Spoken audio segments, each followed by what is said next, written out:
Well, after mounting pressure from the federal government, Victorian Premier Daniel Andrews has confirmed he'll release his detailed roadmap to ease restrictions.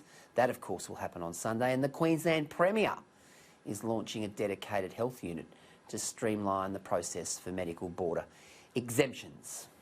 We are not going to deny emergency treatment to people in New South Wales, and we are not going to deny specialist appointments to people who need the specialist appointments in Queensland. Let me make that very clear. And of course it comes following public anger over the death of an unborn baby from northern New South Wales. Joining me now, Leader of One Nation, Pauline Hanson. Senator Hanson, look, let's stick with Queensland first, and then of course we'll get to Daniel Andrews. There's been a lot of anger about the way in which the Palaszczuk government has handled these cross-border exemptions, and you know, I spoke to a doctor in Ballina only 10 days ago who described some of the shenanigans here as bordering on medical negligence. Now, they've just set this special unit up, Pauline, whereby they will assess these, you know, sort of medical cases. Is it too little too late now? I think it's going too far. She's absolutely over the top, and it's a dictatorship that we should not accept. Now, when you've lost, you know, this woman lost her unborn child, I think it's disgusting. What she's done with this border closure is it is a political manoeuvring that she's doing leading into the election. We want to keep Queenslanders safe. We want to protect their health. And yet, I've known this for some time. Even Stephen Miles, the Minister for Health, I wrote to him, I said to him, this woman, Queenslander, needs an operation. She could possibly die. You know what? No care, no interest whatsoever. She then had to try and raise the money through GoFundMe page to have her hysterectomy because she was bleeding that much. He didn't give a damn. What about all the patients that have, you know, need cancer treatment? What about those people who have possibly no chance now of survival because of this? This is a load of BS, Peter, and I am so angry about this. And if people don't wake up to what is going on here, you know, you might find yourself in the same boat, your family or the next door neighbour or one of your loved ones. People need to wake up to this dictatorship, and that's exactly what it is.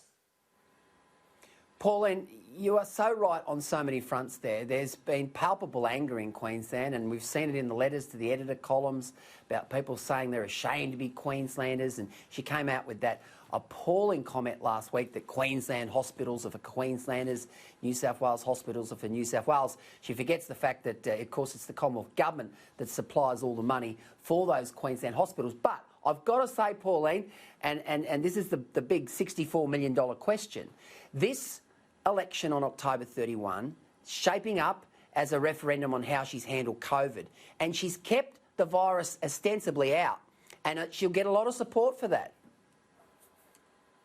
Yeah, at the behest of a lot of businesses and tourism and people that will lose their homes. And I'll tell you why.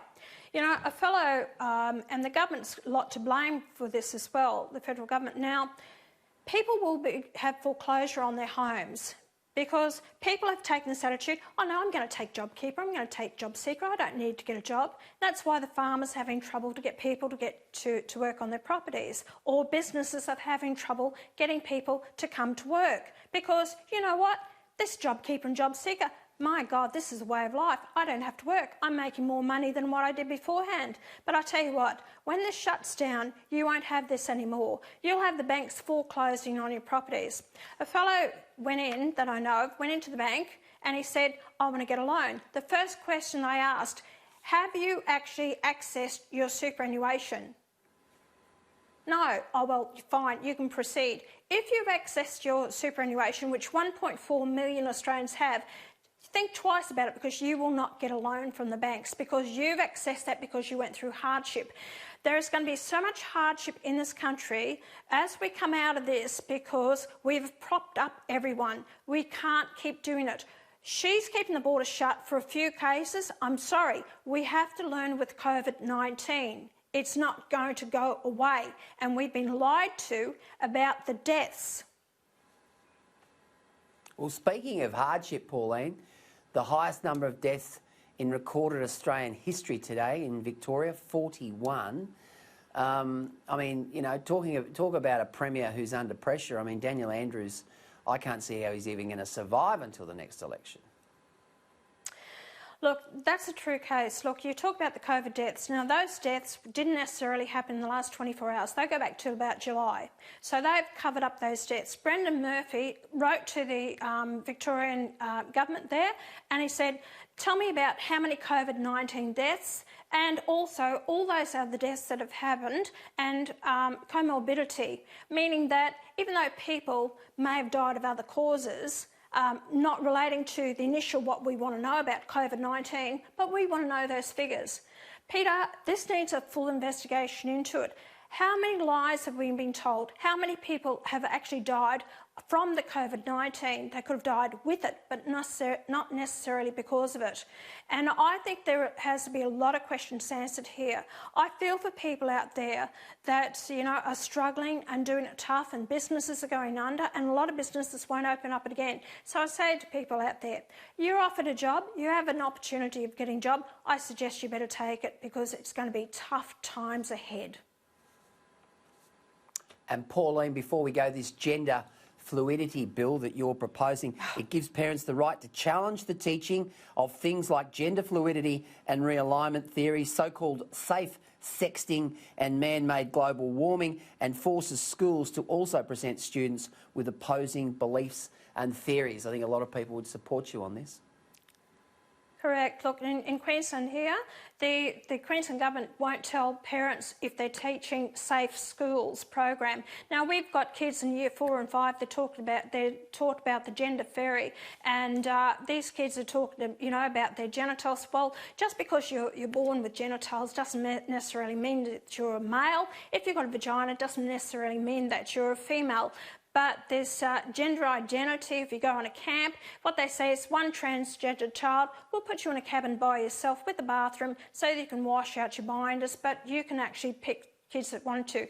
Kids can actually pick how they feel that day. Do they want to sleep with the girls' dormitory or do they want to sleep with the boys' dormitory? It's a load of BS, Peter, and what we're doing to these kids is complete BS because, you know, we've had a rise of 330% of kids out there about this transgender rubbish in the last 5 years. And this is what they're allowing to happen in our schools. Climate change is not based on scientific fact whatsoever. So you have these kids out there bawling their eyes out saying, you know, the world's coming to an end, but we allow them to take all these drugs, ending up brain dead and killing themselves through drugs.